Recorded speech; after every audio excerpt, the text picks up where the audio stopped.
నమస్తే.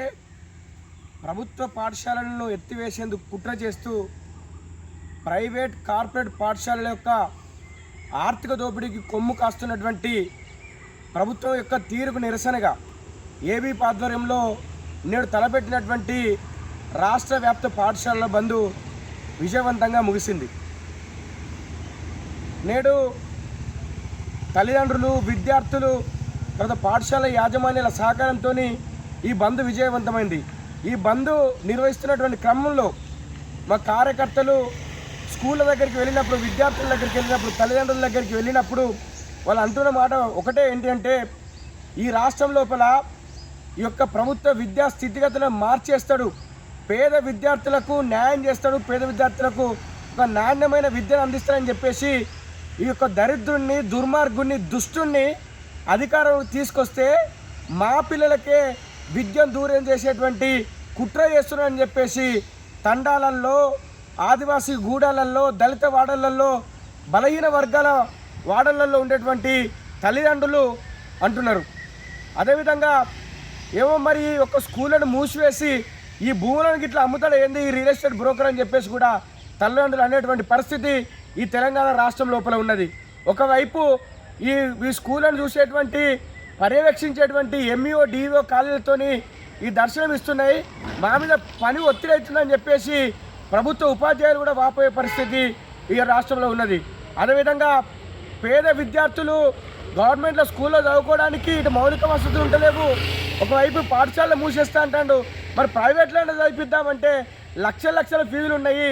అప్పుడేమో ఈ ఫీజుల నియంత్రణ చట్టం తీసుకొచ్చి పేద విద్యార్థులు కూడా విద్యను చేస్తానని చెప్పినటువంటి ఈ యొక్క రేవంత్ రెడ్డి అక్కడ లక్షల ఫీజులు పెంచుకుంటూ కూడా వాళ్ళు ఏమనకుండా వాళ్ళకి వత్తాసు పలుకుతుంటారంటే, మరి పేద విద్యార్థులు ఇటు గవర్నమెంట్లో చదువుకోవద్దు, ఇటు ప్రైవేట్లో చదువుకోకుండా ఇంటికాడ కూలినాలి పని లేయాలని చెప్పేసి తల్లిదండ్రులు వాపోయినటువంటి పరిస్థితి ఈ రాష్ట్రం లోపల ఉన్నది. అదేవిధంగా అట్టహాసంగా ప్రకటించినటువంటి ఇది ఏదైతే బ్రేక్ఫాస్ట్ స్కీమ్ ఉన్నదో ఎందుకు రాష్ట్ర వ్యాప్తంగా అన్ని స్కూళ్ళల్లో ప్రవేశపెడతలేదని చెప్పేసి అందు సమాజం మొత్తం ప్రశ్నించిన సందర్భంలో ఈ యొక్క రాష్ట్రం లోపల ఉన్నది. అట్లా గురుకుల భవనాలు చూసుకుంటే పక్క భవనాలు లేవు, తర్వాత శిథిలావస్థలు ఉన్నటువంటి భవనాలలో ఉండేటువంటి పరిస్థితి ఉన్నది.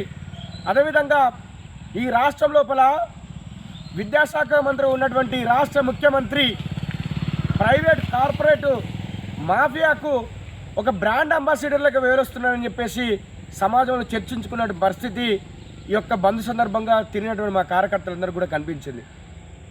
ఇక ఇప్పటికే రేవంత్ రెడ్డి గారికి ఈ యొక్క బంద్ అనేది ఒక వేకప్ కాల్. ఏబీపీ ఇచ్చినటువంటి ఈ బంద్ రాష్ట్ర వ్యాప్తంగా విజయవంతంగా ముగిసిందంటే దానికి కారణం మేమేవైతే డిమాండ్లు పెట్టినావో అవన్నీ కూడా సహేతుకమైన డిమాండ్లు అని చెప్పేసి సమాజం మొత్తం యాక్సెప్ట్ చేసింది. కాబట్టి ఈ బంద్ను అందరూ కలిసి విజయవంతం చేశారు. ఇది వేకప్ కాల్. నీకు ఇక నుండైనా నువ్వు మార్చుకొని జ్ఞానోదయం అయ్యి నీ పాలన మార్చుకొని పేద విద్యార్థులు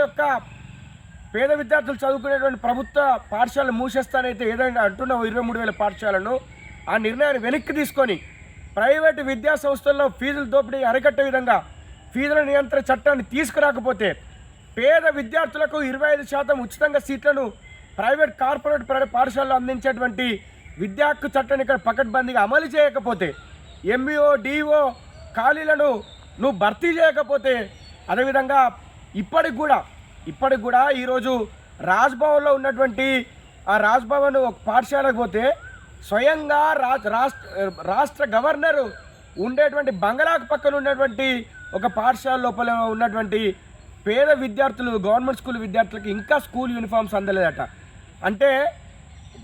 అంటే పాఠశాలలు స్టార్ట్ అయ్యి వారం 10 రోజులు గడుస్తున్నప్పటికి కూడా ఇంకా యూనిఫామ్స్, బుక్స్ రాకపోతే ఈ రాష్ట్రం లోపల విద్యా వ్యవస్థ ఏ విధంగా ఉన్నదో అర్థమవుతున్నది.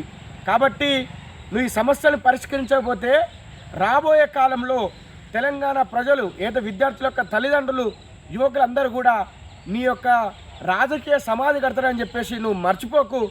ఇప్పటికైనా మారి పేద విద్యార్థులకు విద్యను దూరం చేయకుండా నీ యొక్క పాలన మార్చుకోవాలని చెప్పేసి ఏబీపీ డిమాండ్ చేస్తున్నది. లేకపోతే రాబోయే కాలంలో ఈ యొక్క బంద్తోనే సరిపెట్టం, ఖచ్చితంగా నీ మీద ఒక నిర్మాణాత్మక ప్రతిపక్షకంగా రాజకీయంగా యుద్ధం చేస్తాము. నిన్ను నీ సీట్ నుంచి దించుతామని చెప్పేసి ఈ సందర్భంగా హెచ్చరిస్తున్నాం. మాచెల రాంబాబు, ఏబీపీ రాష్ట్ర కార్యదర్శి.